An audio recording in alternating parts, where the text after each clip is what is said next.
গৌর হরি আমার নবদ্বীপ নদিয়াতে অবতীর্ণ হল। বাবা লক্ষ্য করে দেখবেন, সমস্ত কীর্তনিয়ারা আমরা যখন কীর্তন আসরে উঠি, কীর্তন গান শুরু করি, মা প্রত্যেকেই কিন্তু শ্রীবাস অঙ্গন থেকে ধরে যায়। বাবা বৃন্দাবন থেকে কীর্তন করতে পারে না, আগে গৌরচন্দিকা শ্রীবাস অঙ্গন, শ্রীবাস। ওমা আগে শ্রীবাস মানে কি? শ্রী মানে সুন্দর, বাস মানে গৃহ, অঙ্গন মানে ভিতর। আজকে সেই শ্রীবাস অঙ্গন, প্রত্যেকের দেহ অঙ্গনকে গৌর হরি নবদ্বীপ নদিয়াতে অবতীর্ণ হয়ে তিনি হরি নাম করতে বললেন। ওমা শ্রীবাস অঙ্গন দেখবেন, আমরা যে মায়া সংসারে যুগে বসবাস করছি, এই মায়া কোথা থেকে আসলো? আমার গাড়ি, আমার বাড়ি, আমার স্ত্রী, আমার পুত্র, আমার সন্তান, সবই আমার মা। কিন্তু একটা দিন প্রত্যেকের একই পথ, একই জায়গা, সেটা হচ্ছে শেষ হবে মহাশ্মশান। তাই মাগো, এই মায়া সৃষ্টি হলো কি করে? মায়া আমার এই গৌর হরি অবতীর্ণ হয়ে আমার গৌর হরি মায়া সৃষ্টি করলেন। তাকে দিয়ে না, আজকেই শ্রীবাস দিয়ে, সুন্দর দেহ দিয়ে। আরেকটা শ্রীবাস আছে কোথায় না? সেই অদ্বৈত মহাপ্রভু, আমার পঞ্চতত্ত্ব মহাপ্রভুর পাশে শ্রীবাস এইভাবে দাঁড়িয়ে আছে বাবা, সেই শ্রীবাস। আজকে সেই শ্রীবাসের কথা শুনবো। তো শ্রীবাস একদিন বলছে মহাপ্রভুকে, প্রভু সবাইকে যে বলছেন মায়া মায়া মায়া মায়া, কোথা আমাকে তো মায়া ধরতে পারে না, আমি তো সব সময় নাম করছি। ও মায়েরা, এই জায়গাটা একটু মন দিয়ে শুনবে। যে সমস্ত লক্ষ লক্ষ ভক্ত অনেকক্ষণ এসেছি, লক্ষ লক্ষ ভক্ত সেবা করেছে, যদি প্রত্যেক ভক্ত যদি এই নাম আস্বাদন করতো বাবা, তাহলে এই জায়গাটা পরিপূর্ণ হয়ে যায়। তাই যাদের দরকার শ্রীবাস তাদেরকে রেখে দিয়েছে, গৌরহরি তাদেরকে রেখে দিয়েছে। আর যারা সেবা নিচ্ছে চলে যাচ্ছে এই কলি যুগে, এই নরাধম যুগে, অনেকবার তাদেরকে আসতে হবে, খেতে হবে, চলে যেতে হবে।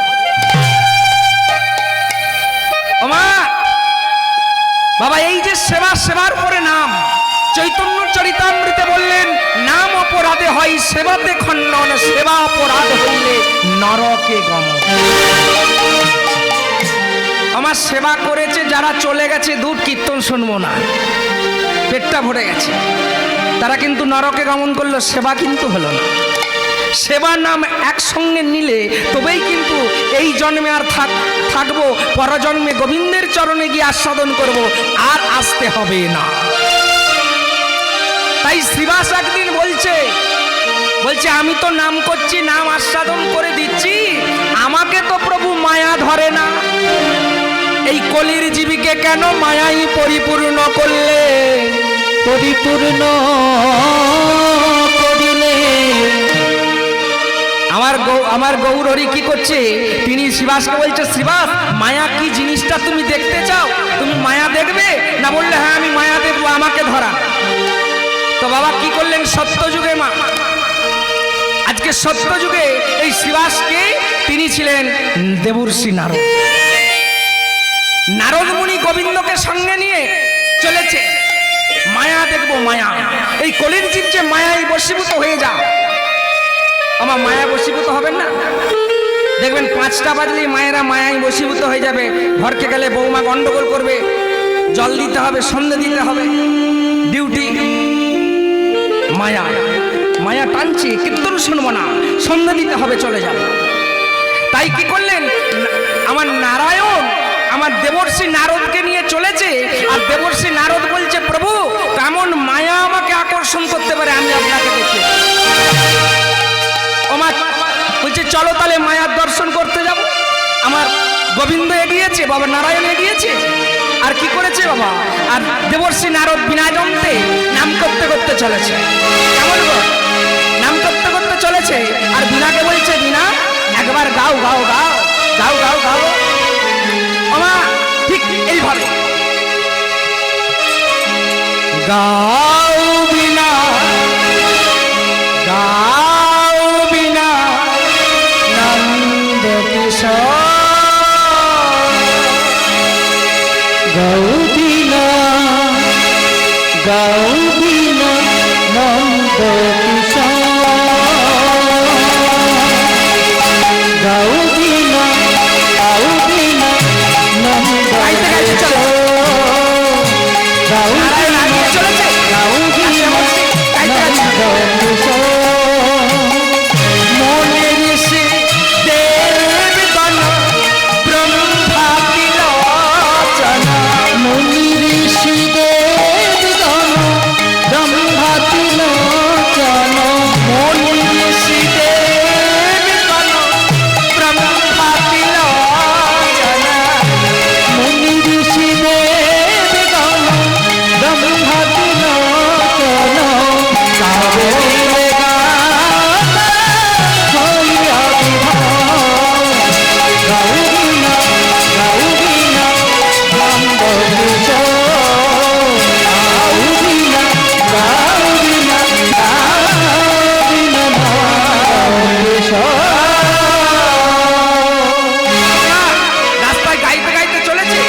মাঠের মধ্যখানে একটা বটবৃক্ষ, নারায়ণ দড়াম করে চিৎকার করে বলছে, নারদ রে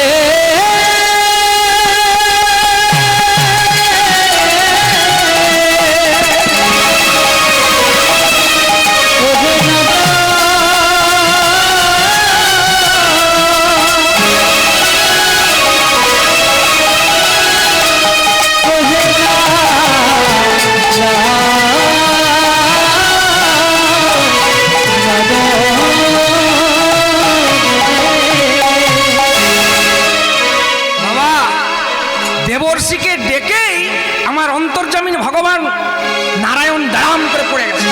আর পড়ে যেই বলছে, নারদ আমাকে একটু জল দাও, আমাকে একটু জল, আমি পিপাসার্থ তৃষ্ণার্ত, নারদ জল দাও, জল।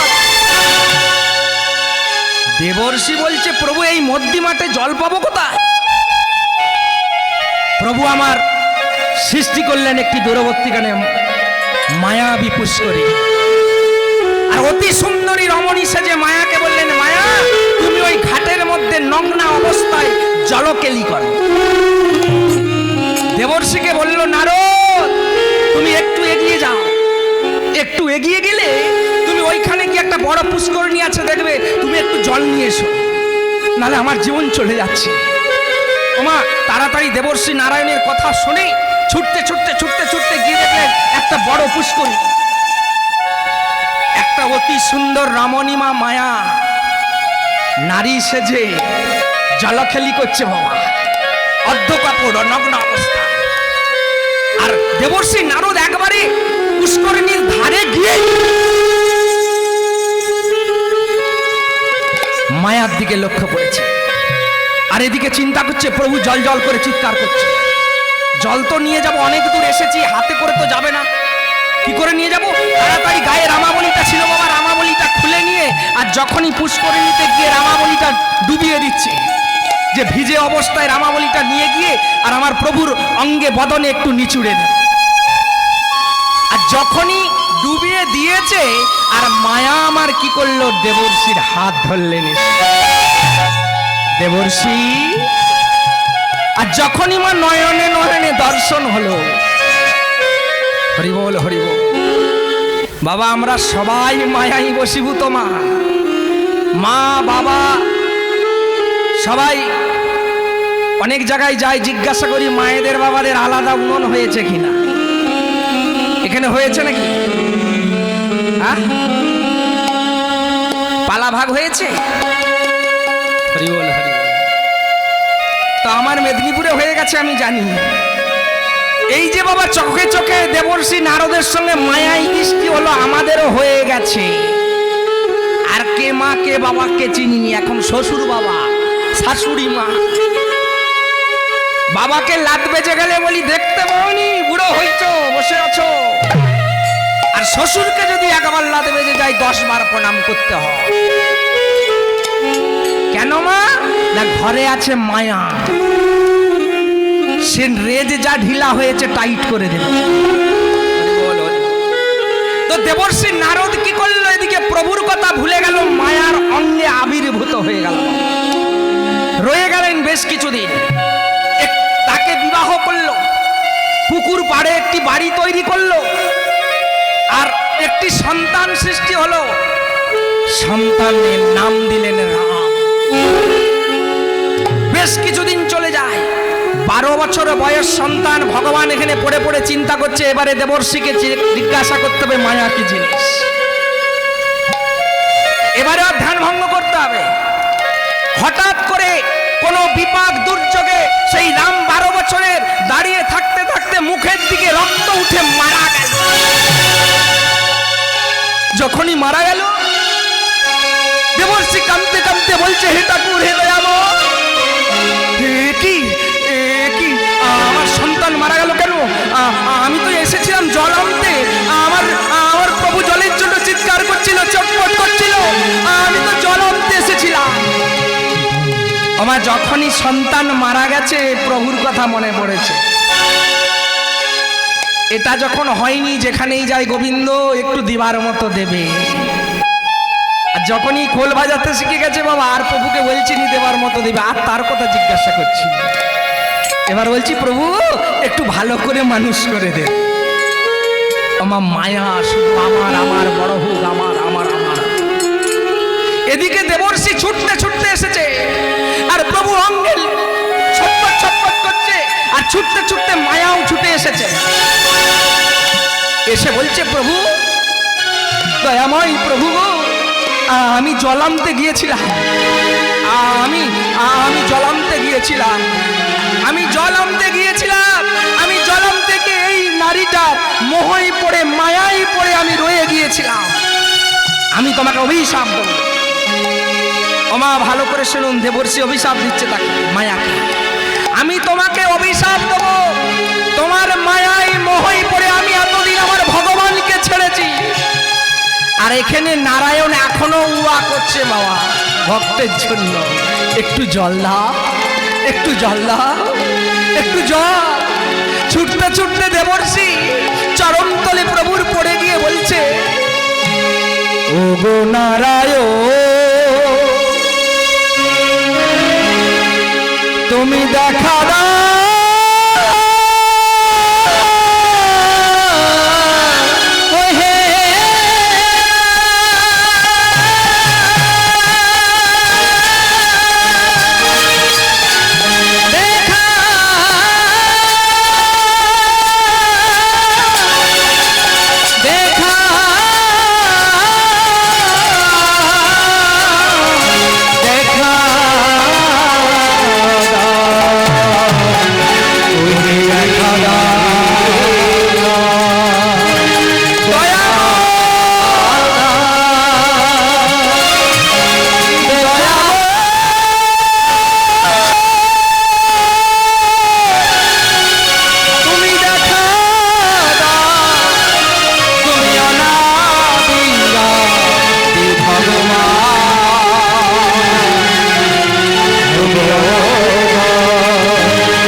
চরণ স্পর্শ করে আমি ওই মায়াকে অভিশাপ দিচ্ছি, হে মায়া, তোমার যে নগ্ন অবস্থায় যে শরীর দেহ দেখি আমাকে মায়ায় বশীভূত করেছিলে, তোমাকে পরজন্মে বেশ্যা মরিতে হবে, তোমাকে দেহ বিক্রি করে খেতে হবে।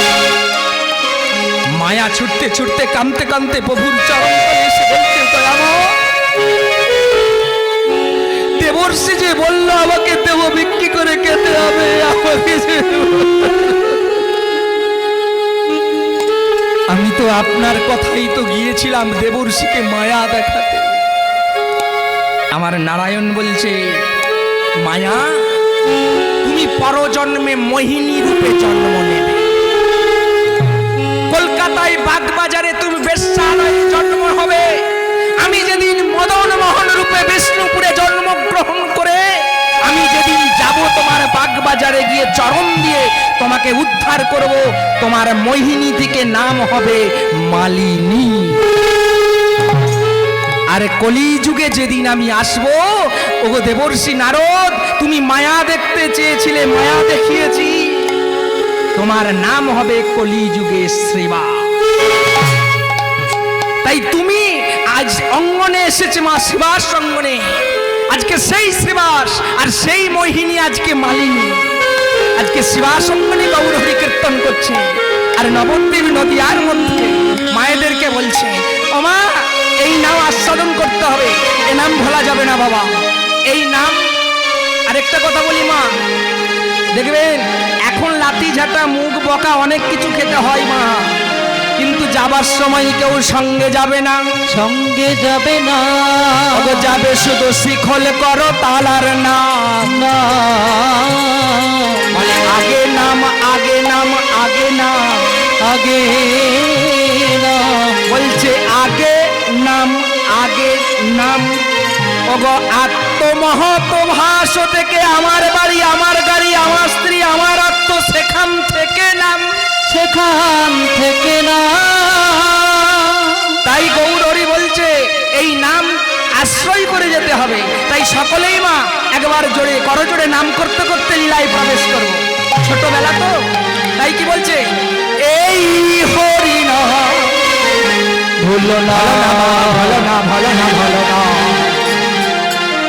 সুধা মাখা এই হরি নাম, এই হরি নাম, ভুলো না, ভুলো না, সুধা মাখা এই হরি নাম, এই হরি নাম, ভালো না, ভালো না, ভালো না, ভালো না, ভালো না, ভালো না, সুধা মাখা এই হরি নাম। এই হরি নাম, ভুলো না, ভুলো না, সুধা মাখা এই হরি নাম, শোধা মাথা এই হরি নাম, ওগো মধু মাথা এই নাম, আরে সুধা মাখা এই হরি নাম, মধু মাখা এই হরি নাম, সুধা মাখা এই হরি নাম, মধু মাখা এই হরি নাম, এই হরি নাম। ভালো না, ভালো না, ভালো না, ভালো না,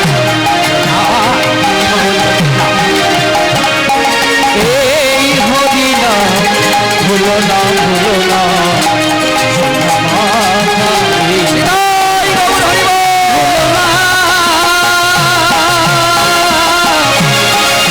এই হরি নাম।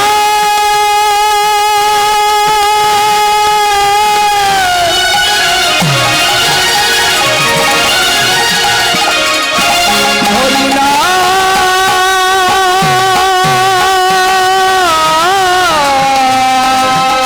তোমরা ভুলো না, তোমরা ভুলো, ভুলো না গো সুধা মাখা এই হরি নাম, এই হরি নাম, ভুলো না, ভুলো না, সুধা মাখা এই হরি নাম, ভুলো না, ভুলো না, সুধা মাখা এই হরি নাম। নিতাই চাঁদ কি, নিত্যানন্দ প্রভুকে। বাহ, একটু ভুল হয়ে গেল নি মা? আমি বলছি নিত্যানন্দ প্রভুকে। বাবা একটু ভুল হয়ে গেল মনে হচ্ছে নি? আমি মুখ্য সূক্ষ্ম মানুষ আপনাদের থেকে। আমি বলছি নিত্যানন্দ প্রভুকে। আপনারা বলবেন কি নিমায়ের পিস্তো তো ভাই না, দাদা। দেখছেন মা কেমন ভয়? ওই সব আমরা কীর্তন শুনতে যাই, ওই যা বলবে সব জয়, সব জয়, সব জয়, ভালো হলেও জয়, খারাপ হলেও জয়, ভালো হলে। হ্যাঁ, ওই কীর্তন করতে আসছি, একজন মা দেখছি খেয়ে বাড়ি যাচ্ছে আর কি, সেবা করে আর কি। বলছে বাবা একটু আসবো যদি ছোট্ট করে কীর্তন করো, আর বারবার হাত তোলার কথা বলবে না। কেন না, বলছে যা গাঁট গিরে কোমরে ব্যথা, ওই বারবার হাত তুলতে পারবো না, ওই জন্য কীর্তন শুনতে যাই। যাই হোক, এখানে আমি কাউকে হাত তুলতে বলবো না, যদি মনে যা হয় যে হাত তুলতে হবে মা, কারণ প্রসাদ পেয়েছি, নাম গ্রহণ করছি, আর হাত তুললে কি হবে? হাত কখন তুলি বাবা? আমরা দু জায়গায়। একটা যদি খারাপ কাজ করে আমার নামে কেস থাকে, পুলিশ যখন দৌড়াবে বন্দুক নিয়ে, তখন মরার ভয়ে স্যারেন্ডার, আমি আর ছুটবো না। পেছন থেকে হাত তুলি না, যে আর ছুটবো নি, গুলি চালাতে হবে না, আমি দাঁড়িয়ে পড়েছি। আরেকটা জায়গায় হাত তুলতে হয়, পকেটে 1 লাখ 2 লাখ 20 লাখ টাকা থাকবে, আপনি এই যে বাস রাস্তা আছে, স্ট্যান্ডে যে দাঁড়িয়ে থাকেন, তো আমি মেদিনীপুর যাব, সুপার বাস এসছে, আপনি যতক্ষণ না হাত তুলবেন, সে সামনে এসে একটু স্লো করে গাঁ করে বেরিয়ে চলে যাবে। পকেটে টাকা আছে কিন্তু বাস দাঁড়ালো না, হাত তুলতে হবে। হ্যাঁ, ওমা শেষকালে একবার হাত তুলবো কোথায়? গৌর হরির পারা পারো ঘাটে,